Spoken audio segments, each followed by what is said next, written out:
Cool. All right. Well, we'll get started as more people trickle in here. We're gonna do a more focused call this week, like we've been doing last couple weeks. So Tim's gonna get started showcasing some of the next updates that we have coming quickly. Then we'll do some Q&A and go over some sales wins and hear from some folks that are crushing it. Yeah, definitely. Give me just a moment to get my browser ready. Okay, fantastic. So, as we were talking about last week, actually, the main things we're working on right now are streaming. That is getting the responses to the browser the moment they start generating from OpenAI. So we are working heavily on that. That is causing us to have to do some refactoring of our code. So that is why we are still working on that, but that should be getting out shortly. And then we're also updating to the latest models, as we mentioned last week. That will, we think that will improve the reliability for certain use cases like scheduling, possibly supporting more complex scheduling prompts and use cases. We're going to see though how that works out. And of course, we have default bots, right? The ability to define a default bot to be present in all of your sub accounts.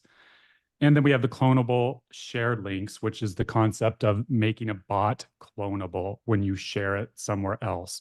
So there will be a clone button below the bot window, and a user will then be, directed towards your platform or Stammer, depending on that, on what the link is. And then they will have the ability to either create an account if they do not have one, or if they're already signed in, they will just be in their account, and then they can then clone that bot. So that'll be a great way to kind of market things and help people get started more quickly. Further, some additional things we're working on. We have added the ability to change the color of the font that appears in. It's hard for me to describe without showing a picture, but there was a font in the chatbot message where it was, if you change the background, basically Tim Bennett, you did this, you changed the background color and you couldn't see the font anymore. So we now have the ability to change that. All of this is all of this except streaming is rolling out later today, actually, most likely. Streaming, we obviously are still working on. After that, we have already started work on the permissions system that many of you have been talking about. So that's the idea to determine what kind of your sub accounts will be able to see and what they will be able to change. So we are working on that, as well as longer term, we're investing more in our dev team so that we can continue to move at a good clip here. And also at the same time, increase reliability and reduce some of the tickets we're getting in and get them resolved faster.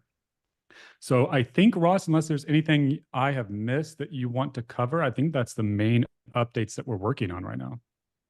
Yeah, and I think all the updates, that being said, people are still selling it right now. They're using it right now. People are selling and creating new offers right now. So the focus of these meetings to help support that is what we want to kind of continue with the vibe of these meetings. So the main thing is we want to go over kind of the different sales strategies and how people are actually using this stuff to actually sell AI agents and increase the offer for their overall agency, and how people are using this in different niches and all that.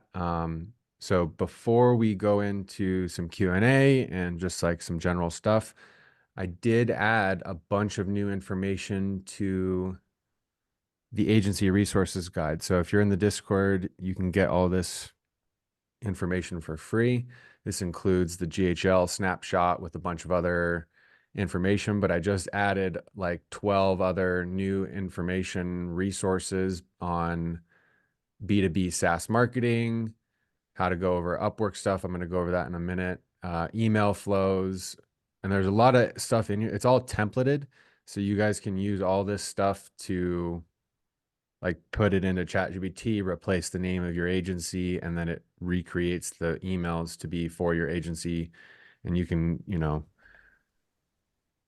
change them up a little bit to increase the, make it make more sense, personalize it basically. Um, but all this kind of stems from one of the conversations that we had last week, which was how people are finding leads and then positioning an offer, selling this to clients. And Tim and I had a really good conversation over the weekend about how one of his questions that he asked me was when those of us that are just getting started, like if you're trying to go from 0 to 1, how do you get your first couple clients? How do you get some, action under your belt? And my advice back to that was basically Upwork. There's so many companies on there that are actively looking for jobs that so easy to go on there and just find active listings of information and companies that want to do stuff.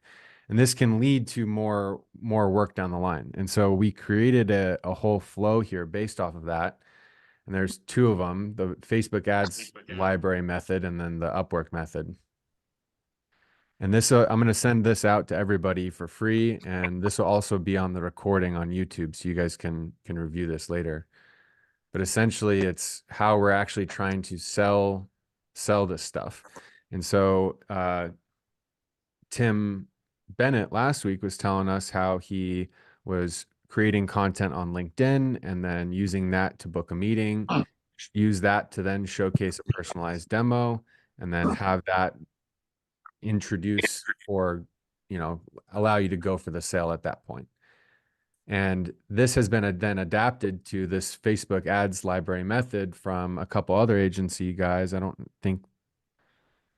know if you guys are in here. If you are, let me know. And what they did was, instead of creating content, they would go to businesses already running ads on Facebook ads library, go and find their contact information, reach out to them. They were cold calling them, book a meeting, and then go through this same process. And what we've realized, Tim and I, what we've realized is it's really all about this personalized aha moment. And so a lot of the updates and a lot of the things that we've been showcasing and talking about over the last couple of weeks are all to help support that function for everybody. Because we know, after talking with hundreds of agencies and hundreds of businesses at this point, you have to have the client or the person paying for it to have that aha moment of, oh my gosh, this will work for me within my use case and my business. And then they're more likely to be willing to pay for that. And so we're doing this by adding in the clonable share links. We're working on creating personalized demos where there's going to be a flow where, for those of us that have the full SaaS plan, where we have white label free trials, instead of them just signing up for a free trial and them getting a default bot, you could have them enter in their website. The system will scrape the homepage of their website and create a personalized bot within 10 seconds or so. So that way, on that first experience of them interacting with your white labeled version of the platform, it's on a personalized version of their what business or whatever it may be. And so that first interaction where they're asking, what do I offer? What does this business offer? The AI is going to respond appropriately with the information about their business, not some other information. And so these are all ideas that are helping us internally increase our conversion rate with agencies, which is also helping agencies increase their conversion rate with businesses. So that being said, I want to open it up to some Q&A for a little bit quickly before we go into some other stuff. So I see some new faces. Great to have you guys here. Is there any questions that we can help you out with? What's the time frame for the integrations, like with ManyChat and Facebook and what have you? The native integrations for Meta products are underway right now. We have the Instagram or the Facebook. Facebook is the one that's done already, right, Tim? Yes. Yeah. So Facebook's already done. We're just doing more internal testing on that. And then Facebook's kind of tricky because we have to create a white labeled version of the app for you guys to be able to use for your clients. So we had to do this with Google, and it took kind of a while, where we have this AI meeting scheduler app, which is completely unbranded and unconnected to Stammer in any way. We have to also do that with Facebook, but then Facebook requires some weirdness with, like, oh, business verification, and the name is not the name on the business. So we're going through that process right now. And once Facebook approves our application, we can basically release it to everybody. So it's up to Facebook now. Thank you. Of course. So we would have another question. Is there a possibility, so right now the documentation is pretty much in English, and our customers will be, majority, like 99% will be German speaking. Is there a possibility that we somehow could collab that we get that thing in German? So, I mean, we could do the translation just because, yeah, it's very crucial for us to do that. We had a conversation with a guy who's responding to tickets at Stammer. And he was like, yeah, we are kind of up for it, but yeah, that's why I'm bringing up this discussion. Yeah, thank you. Yeah, so it's tricky because it's tricky. I'll say that. So the answer is yes.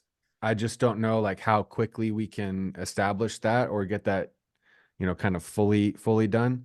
I believe German is in our stack, right? Or no? Yes, it is. I thought it was. I mean, my MacBook is in English. Maybe that's kind of breaking the system. But when I change it to German, it's like literally like 1 or 2 headlines that are in Okay. German.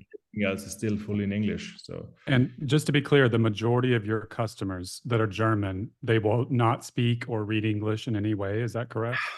I mean, kind of. I mean, they do understand English, yes. But especially like people who are like a little older and are, I mean, it's definitely good to have it in German. Let's say it like this. Otherwise, it's kind of fishy for them, I guess. For Yeah. us as a German-speaking company, selling them English documentation somehow, that's kind of weird for them. So that's why we want to have it in German. Okay. Got it.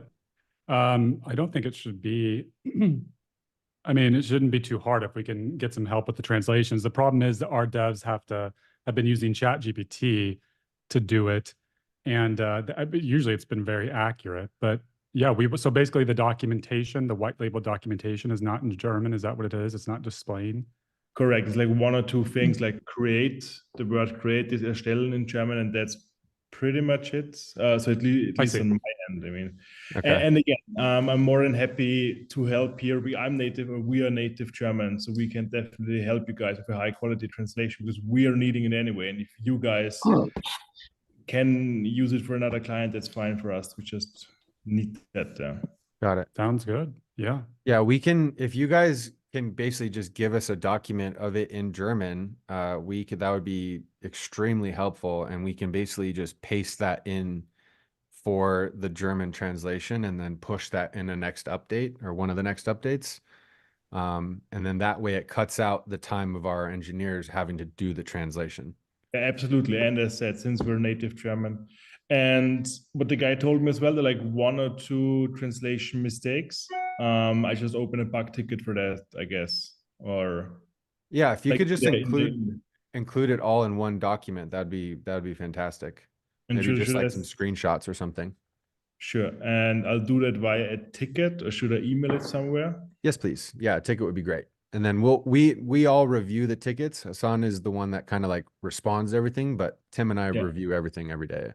Ah, cool. Okay. Yeah, I'll just open a ticket, and that would be pretty cool for us. And I can do that this week, and hopefully it gets in the next update soonish. Cool. Perfect. Yeah, that'd be great. Thank you.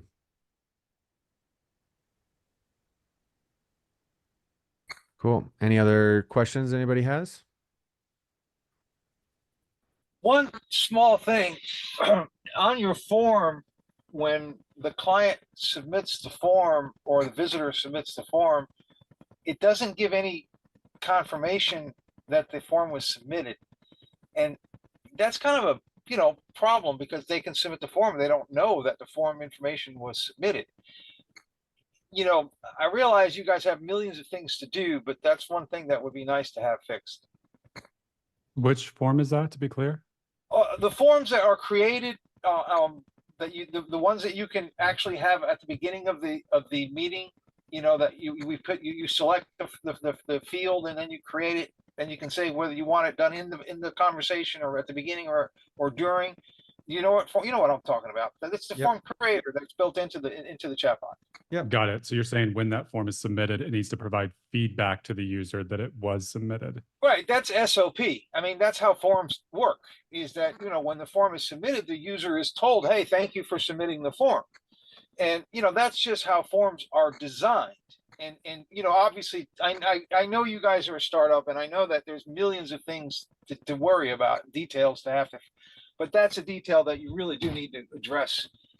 Because believe it or not, Mitchell, there's a big hosting company that has the same problem. I'm with you on that, but I got the same problem with a big hosting company that has a form engine that they have out, and it doesn't confirm. I can't believe it, but it. Yeah. All right. But you recognize that that's an actual issue, is all I'm saying. Yeah, we'll get an item added to the roadmap for that, and we'll get that fixed. Absolutely.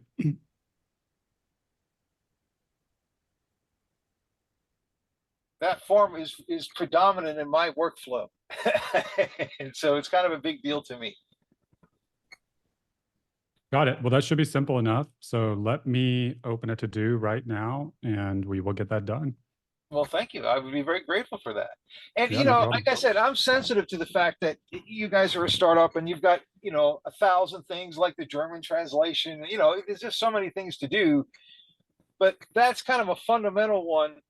The other, I don't think it's not nitpicky is all I'm saying, is because, I'm going to be using it for legal firms, law firms. And so the client's going to be submitting their intake form is how I have it designed. And so we want to let them know that this confidential information that you just submitted was actually received, if that makes any sense. Makes complete sense. Yeah, we will get that added. All right, thank you so much. We'll make it a custom text field too, so you can customize what you want it to say. As it should be, absolutely. That should be customizable.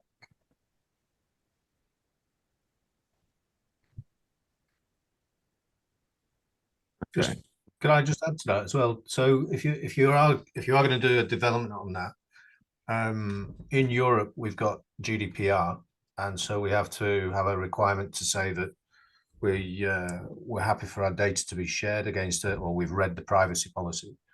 I think in a B2B market, it's fine just to say that we've got a privacy policy somewhere on our website, and that the chatbot sits on the website. But when you're submitting your data into a form, then to click that in a B2C world, so like if we're doing bots on Shopify e-commerce, it would be great for them to click that box, just to tick a thing to say, yeah, we've submitted our data and we agree to your privacy policy. And that, again, I know you've done some work in the back end with the allowing us to export the data in the back end and export conversations, which is a massive help with GDPR. But on the front end, if we could do that as well, I think it's that extra consumer confidence thing. Mm-hmm. Got it. We're gonna have to basically move the form out of that area, because we want to avoid making an entire form builder, so to speak. And we already have, essentially, but because right now it's in the same section for lead generation as in chat and before. So there's two types of lead gen. So it'll probably be in two different sections after we add these updates to make it more customized and simple to understand. It's a big feature of the chatbot for me personally. Yeah, we got it. We'll get it added. Thank you.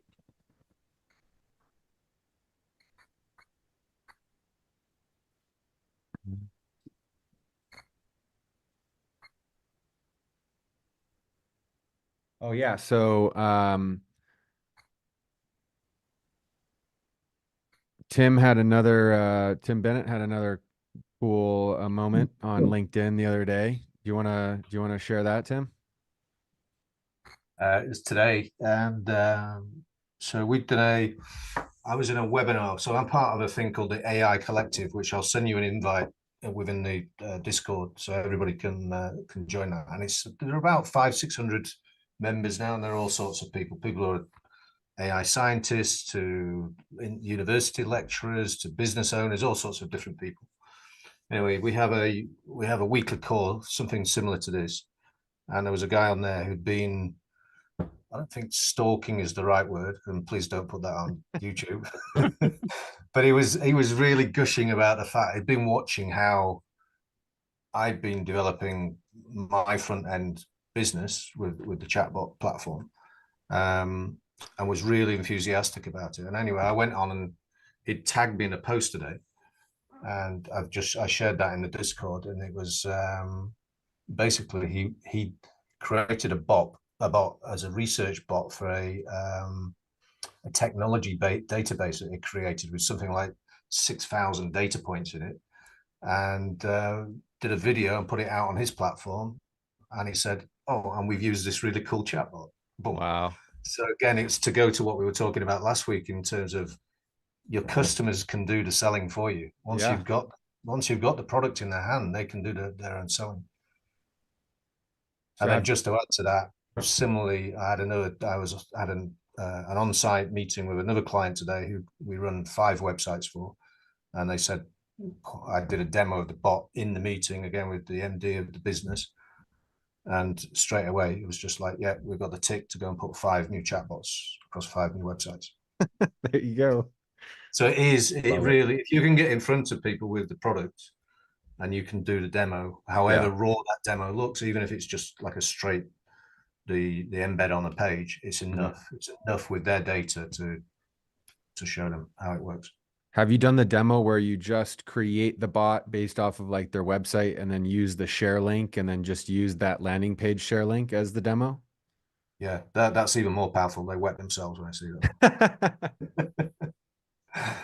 Yeah, sometimes it's better just to go in with like a pre-trained bot. So I'll have scraped their site, maybe found some sales brochures or whatever, and put that into their knowledge base. Okay. So that it's like done, so that we're not having to go, because a lot of people are not always interested in the technical setup of it. They want us to do that technical setup. Yeah. But yeah, if they are interested and you show them that the speed of that process, it's like boom, because it only takes 2 minutes, 3 minutes to do. Yeah. So you spend less than 5 minutes creating a personalized demo, then you get on a meeting with the client, show them a personalized demo. What's like maybe like a go-to question that you position, or how do you kind of introduce that so that way others can kind of have an idea of how to approach this? It does depend on the type of business, but if it's customer facing, then it's normally about, you know, how they can basically have customer service on their website 24/7. Okay. That it's like a fully, you know, educated person within their company. Have you ever used or thought of that calculator idea or example? Have you used kind of any of that, or is that in generally the conversation? It's like, hey, here's, you can have customer support that's 24/7, perfect, all the things, and it's less cost than what you would have to pay. Like, is that the position of how you're creating that offer?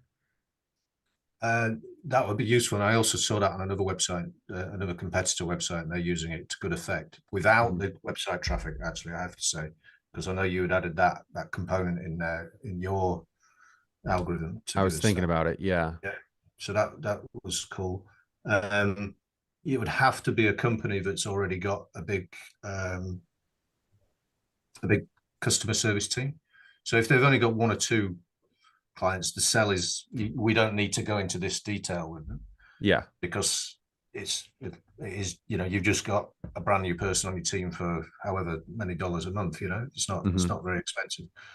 Where it is a big sell is, and I've not approached these types of customers yet, but if you went to a client who's got, you know, a big call center with 50 or 100 people in, then that's really where this calculator is going to give you a major sort of, you know, if you don't believe me, look at the numbers, you know, it's there. So that would be a really good sales tool for that.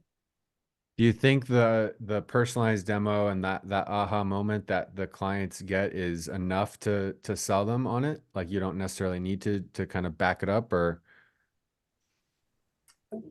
Again, like I say, if it's a big customer facing, so if it was like a utilities company, or a council, or like a local council or municipal council, then that kind of tool would be excellent, because that would really back up what you're saying, because they don't have to do that calculation in their heads then. And Yeah, you've yeah. probably got that guy in the room who knows that he's got to save. If it's a local council in the UK at the moment, councils are looking to save millions of pounds a year off their baseline costs.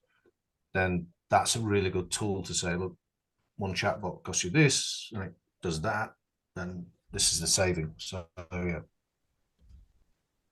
Gotcha. You guys Okay. have the calculation in the knowledge base online, right? In the Freshdesk one. For what? At least I saw this table somewhere, like what a human costs and Oh, how yeah, much. yeah. Yeah, that's in the resources in the Discord channel. Ah, got it. Okay. Yeah. So it's essentially, Tim, it sounds like it is, what you're doing is a continued variation of this funnel where you're getting leads, booking the appointment, personalizing that aha demo, and then maybe potentially comparing like value with calculator. Potentially.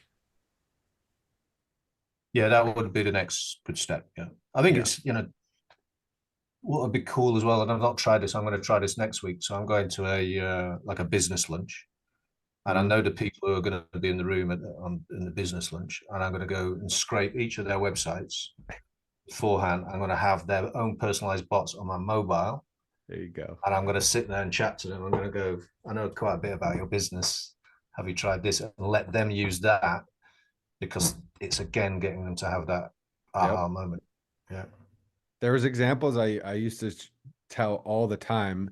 We don't really tell it anymore because they're super low cost, but these kids in New York would go around to these restaurants and they would do exactly that. They would they would get the business's menu basically loaded up and then load it on their phone, walk into the store and hand the owner their phone.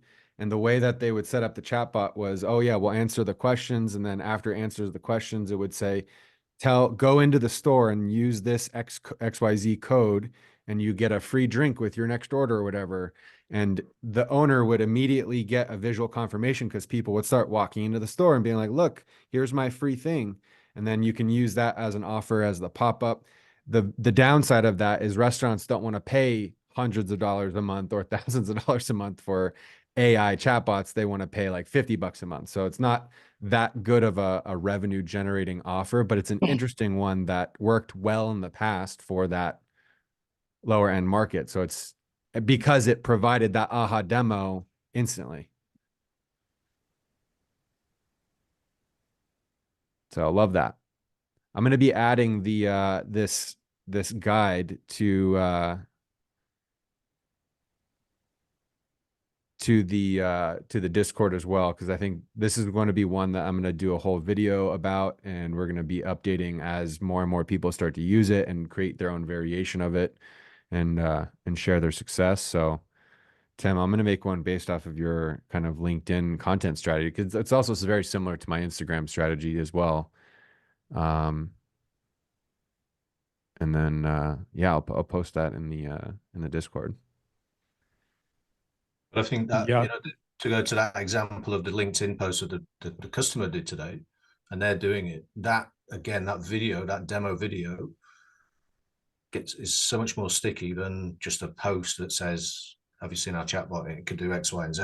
Mm-hmm. So gaming sort of, is it gamifying it? Is it, doing a live demo with something and showing it? I know I mean, I'm practicing doing screen record on the mobile, on the iPhone, to see, ask questions like that. It's a little bit clunky at the moment, but that's going to get better. So that's another thing to do as well. Are you trying to do it so you can make it as a graphic? Literally do screen record on the mobile. Yeah. Yeah, and then load that into the post. Oh, gotcha. Yeah. As an MP4. Yeah. Yeah. I actually had a question. Yeah, please. So let's say when you crawl your clients, the URL links, do you crawl all the links or do you evaluate which links you'll want to crawl? Good question. We just crawl all of them recursively. We do not currently do any kind of evaluation of the links, but we have considered that. Do you have some logic you would use? Well, or is the question, should you? Well, probably more of should you. Yeah. Okay. Yeah. So we, like Tim said, we do scrape all the corresponding links. The advice that we kind of provide to people is that more data is not always better. So try to only add, excuse me, add information and scrape links that would be relevant to the conversation that this AI agent or chatbot is participating in. Yeah, because I heard that it could mess with the, the chatbot. It could bring up the irrelevant information. Yeah. Like the terms of service page, privacy policy pages. Yeah, There's yeah. so much information in there that's not necessarily, it's not, it's not, a user's not necessarily going to ask about that. Uh-huh. Okay. Thank you.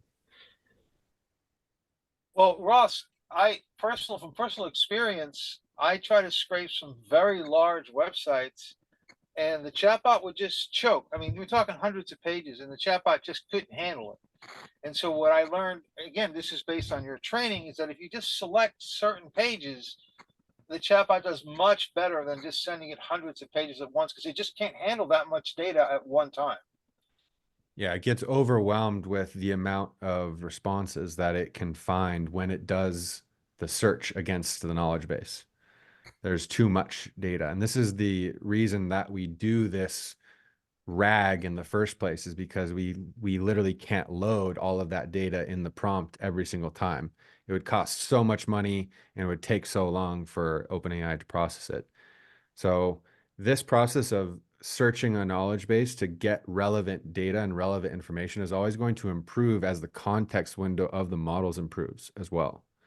Once this gets larger, more and more information can be seeded inside this prompt to provide more relevant context.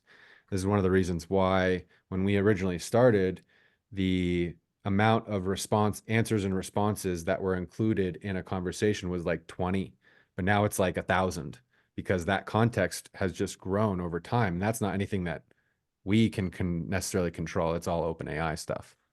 Well, So are you going to be integrating with the Google Gemini platform at some point? I mean, we'll look into it just like we've looked into Anthropic and Facebook's model and Mistral and kind of all these other models. Once they're able to actually compete and do stuff well, the thing that everyone's kind of working up against is function calling, being able to have the AI run code in the background. And OpenAI GPT-4 is really the only model that can do that at any level of consistency on the market right now. That we Nice. found. So let us know. And then Yeah. the Google Gemini model, the one you're referring to, I guess the 1.5 one, that what I've heard is the cost is insane at that level. When you start sending it that many tokens, like up to its max, the cost is insane. So we would have to keep that in mind as well. But certainly, as soon as we hear something that's better and has the capabilities we need, we will be all over it. So Well, let us know if you cost guys is find out. obviously a factor. Yeah, I mean, I understand that. Yeah. Hey guys, I love the platform. I'm new to it, obviously. I'm just getting ready to launch.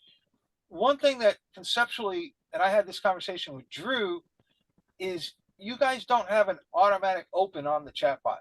They have to manually click on the chatbot to open it. And Drew had said to me in my conversation with him that was an intentional decision that you all made, that you thought that it was spammy to have it open automatically.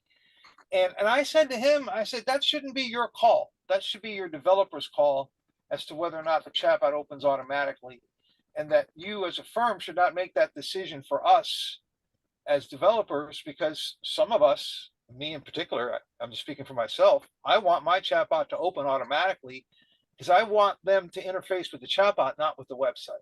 That's my opinion on it. I'm iframing it in myself so that it does appear big.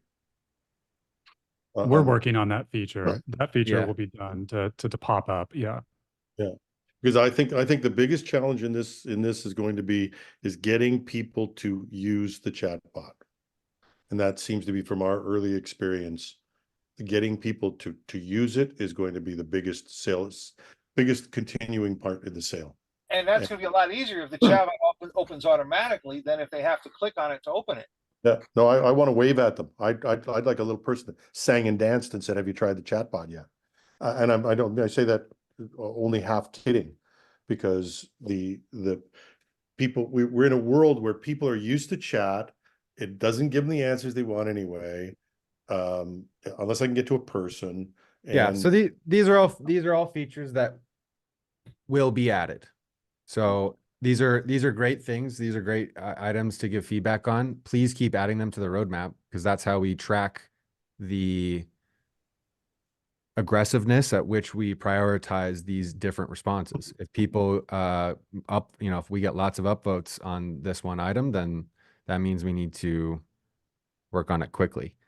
That being said, the things that you guys have all mentioned have been in the conversation of the development team in the last week or two. So it's not like they're low on the, like, it's not like we're not talking about them. These are things that people have actively been bringing up in the Discord, which is where we're actively hanging out all day long. So if you're not there, go there.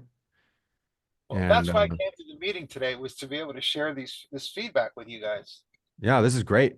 This is great. We really appreciate it. Yeah, absolutely. And luckily we're working on all these things, so that is fantastic. it's also helpful. Yeah, it's good. Yeah. On my chatbots, I actually created a field above the chatbot that has, on a white background, it says, "How can I help you today? Click here to chat." And on the left of the chatbot, I have a flashing red arrow. And so I'm doing my best to get them to see the chatbot on the page. That's very good. Wow. Okay. Actually, let me show that to you guys. See if I can share that with you here. Yeah. Can you see my desktop? Yep. So you see there on the bottom right, I have that little tab that says, "How can I help you today?" And that actually follows the chat bot as you scroll on the page. Oh, that's fantastic. Yeah. So I mean, that's the next best thing to having it pop open, as far as I'm concerned, because it really calls attention to it. Yeah, we have the pop-up with a custom delay as well. I mean, that'll be done in the next couple. So you'll have that, and then we'll have the success message as well. Excellent, excellent. Well, thank you guys for being so open-minded about everything. Of course, you're welcome. This is one of the cool things about our platform and our community, is like we like doing these things because it helps make our platform better. So appreciate it.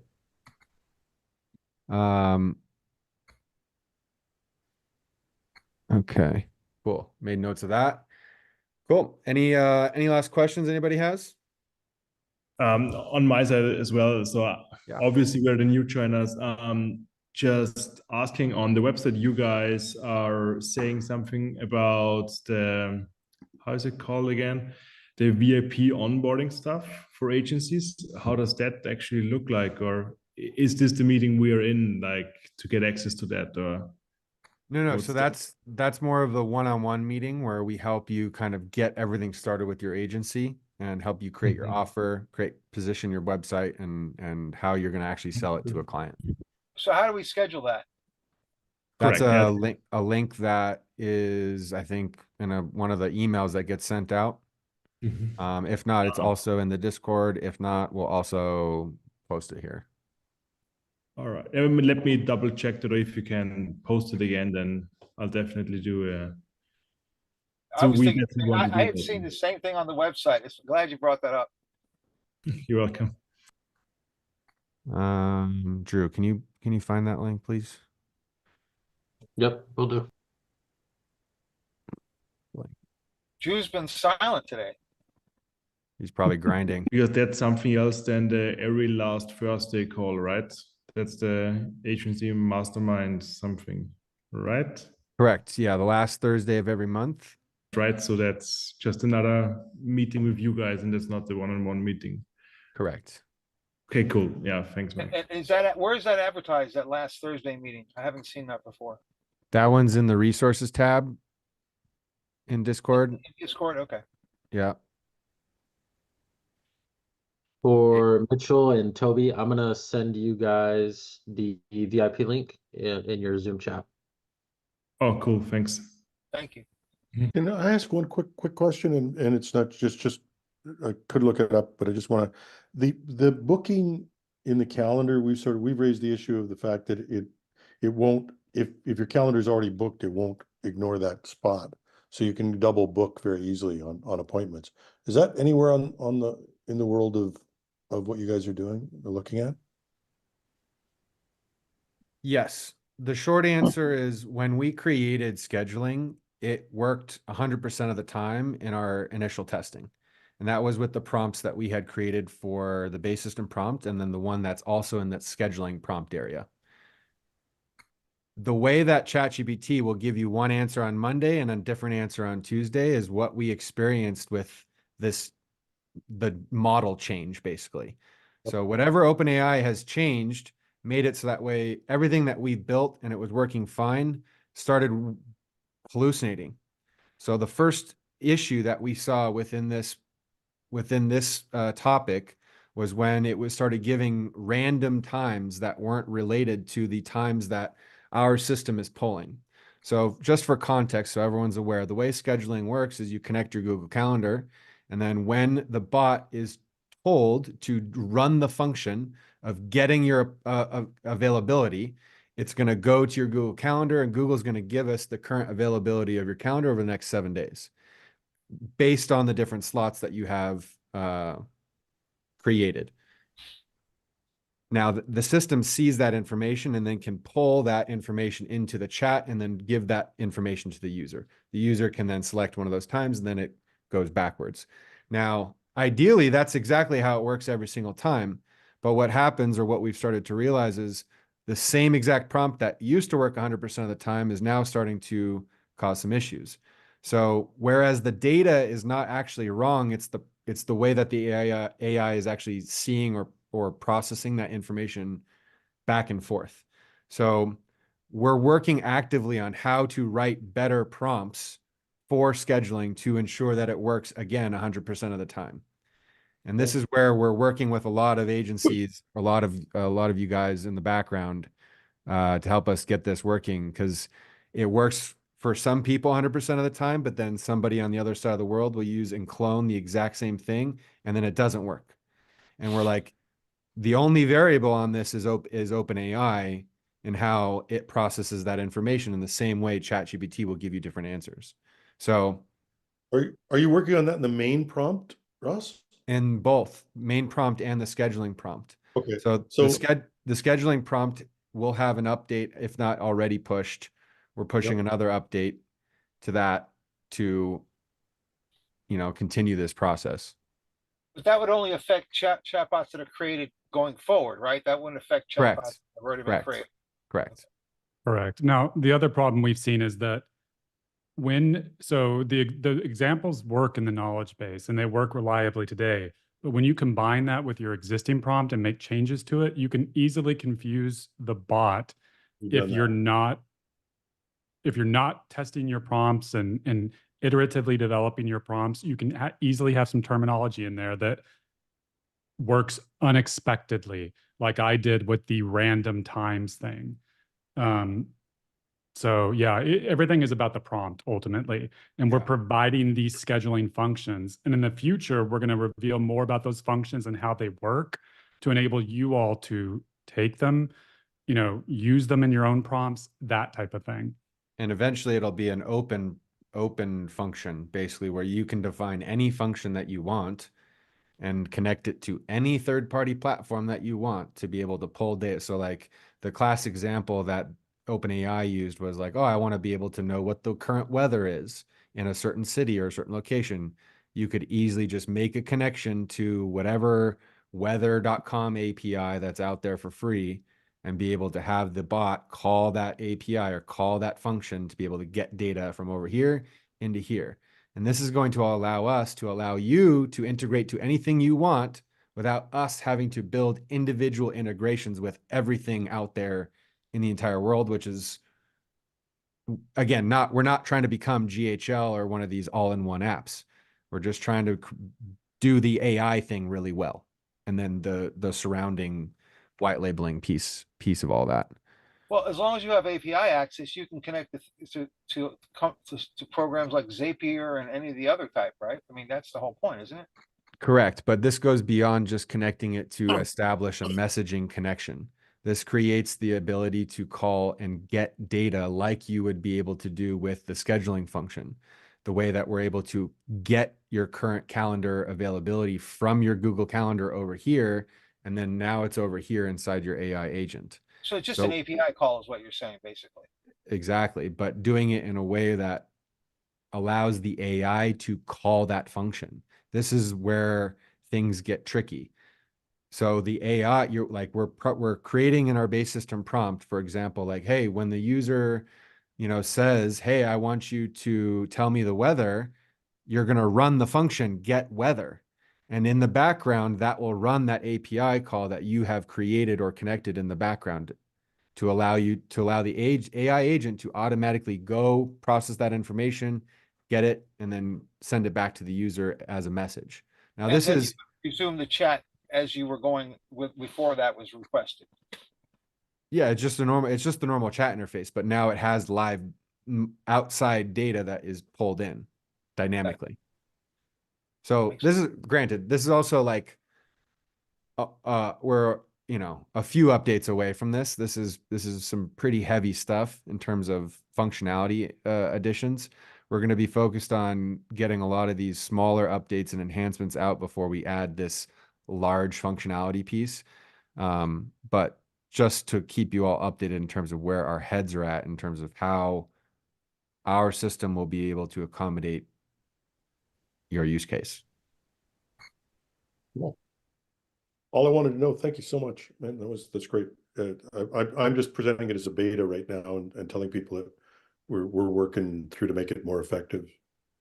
Perfect. I mean, that's the thing we all have to keep in mind here. This stuff is brand new.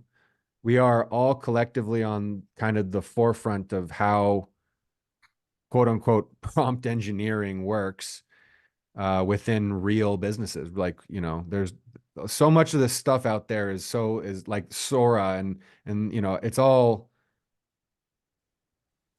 not like real in that sense. Maybe that was a bad example, but I think you guys know what I mean. Well, it's a moving target. Exactly. Yeah. Yeah, I mean, the goalposts are changing. I mean, like playing hockey, but every time you show up to play hockey, the goalposts are somewhere different, or the rules are even different. Yeah, we had a investor interested in us ask, he's like, where do you guys expect you to be in 5 years? And I was like, where do you think AI is going to be in 5 years? I have no idea. Like, do you know? Like, you have no idea. I know you'd have no idea. Well, that's one of the risks that we have in the business is the advance of technology may make it to where making chatbots becomes so incredibly easy that anybody can do it for themselves. We'll see how that turns out. Yeah. I think that is true. However, there needs to be a platform for them to do it on. And what I've started to realize over the years of running an agency is I'm less likely to use like the nameless, faceless corporation when I can have that personal interaction. I don't think it's going to be any easier. I mean, look at the problems we all have here. Writing a prompt that does what you need to do is very, very difficult. And the moment it's not a standard use case, which is often the case, right? That's when you need a prompt engineer, someone who's experienced with this technology to actually do this. So I don't think it's going to become any easier. If anything, I think AI is going to open up a massive amount of job opportunities going forward. Unless we have some type of AGI that comes, it just takes over the world. But I doubt that's going to happen. I mean, we have all kinds of tickets that open up daily about small little things. Imagine with these customers that have no exposure at all to this technology and can think it can literally do anything. So I think we're just at the start of all this. Yeah, we are all collectively building, I think, for the future here. Yeah, which is exciting. And one interesting trend we've seen with the scheduling, because I've seen a lot of you focused on the scheduling, right? Because it is interesting, right? It is surprising that a chatbot can schedule an appointment. But we've seen people have most success with sending links like, here is our scheduling platform, here is our this platform, rather than trying to train the chatbot currently to do super complex scheduling. Because for instance, if you have a gym owner who, he's got already an existing scheduling platform that he's invested in, it works well, it works perfectly. Do you think he's going to want to switch to a chatbot to do conversational scheduling? Is that ever a great experience for the customer to go back and forth? No, I don't want that day. What about this day? What about this day? What about this day? When you can literally just show a UI, bam, they schedule it, it's group booking, and they're good to go. The chatbot replaces the website in some ways, right? The chatbot is the thing that gets you to all the other things that this company does. It's not necessarily right now going to be the interface for every single thing. That's what we're seeing. That good. It's the thing that gets you to the thing. Yeah. That was a good quote from somebody. Or that show. Halt and Catch Fire. Yeah. Yeah. Guys, in just a brief amount of time I've been playing with your platform, I could not agree with that more. I think that having it schedule appointments is superfluous, since there are programs like Calendly that do that better than the chatbot's going to do. I think answering questions is what you should focus on. Yep. I think, again, the form submission is a big thing, though. But we are going to work on that. But I agree with you. I would not put that much energy in the appointment scheduling, because I would just tell the users that just to give them the link to Calendly. That's just a more effective way of doing it. Totally disagree, and I'll tell you why. My business is lead generation, and the more you can engage somebody at that point, and they're going to answer a machine. People pay a lot of money to cold call and bother you. I'm sure you get all the calls. Can I set up an appointment? Can I set up an appointment? You know how much people will pay for an appointment? Hundreds of dollars. You could get people to pay up to $800 to schedule an appointment. If I can give them an appointment off this thing, one appointment set up, I've got a sale. So it's different strokes for different folks, different types of businesses. But this is cool. What's so important to me, because in the B2B world where I am, it's, if this thing will ask you, instead of just letting you fill in a form or go away, it will say, I can set up a meeting with Ray for you now. You don't lose them. And there are tons of people who you all get the calls for them. You go visit the website, they pay a whole pile of people who are not very knowledgeable to phone you the next day and bother you. Yep. Instead of asking while you're on the website, can I set up an appointment with Ray? And the cool thing is we're going to continue to build functionality for both use cases. And it'll get better over time. This is always the worst stuff will ever be. It's always going to continue to get better. So right now, there's an old story, like the Russian joke about the bear dancing. The guy says the bear doesn't dance very well. He says, well, the fact that the bear dances at all is really good. Right now, I'm where the bear dances at all is good. And there's a whole place I worked with in Alberta, here in Canada, and they have actually saved tens of thousands of dollars by working on scheduling. There's a lot of time that goes into trying setting up meetings. Anyway, I've had my piece of that. I appreciate everything you're saying, Mitchell. I just don't want to lose my piece of this, which is we're not going to kill it. Don't worry. It's just going to get better. It's just going to get better. Everything's going to get better. So there are different use cases, obviously. Everything's exactly. Like I said, we're going to work on both use cases. That being said, thank you everybody for joining. I will see you guys all next week. Hit us up in the Discord if you have any other questions, and we'll talk to you soon.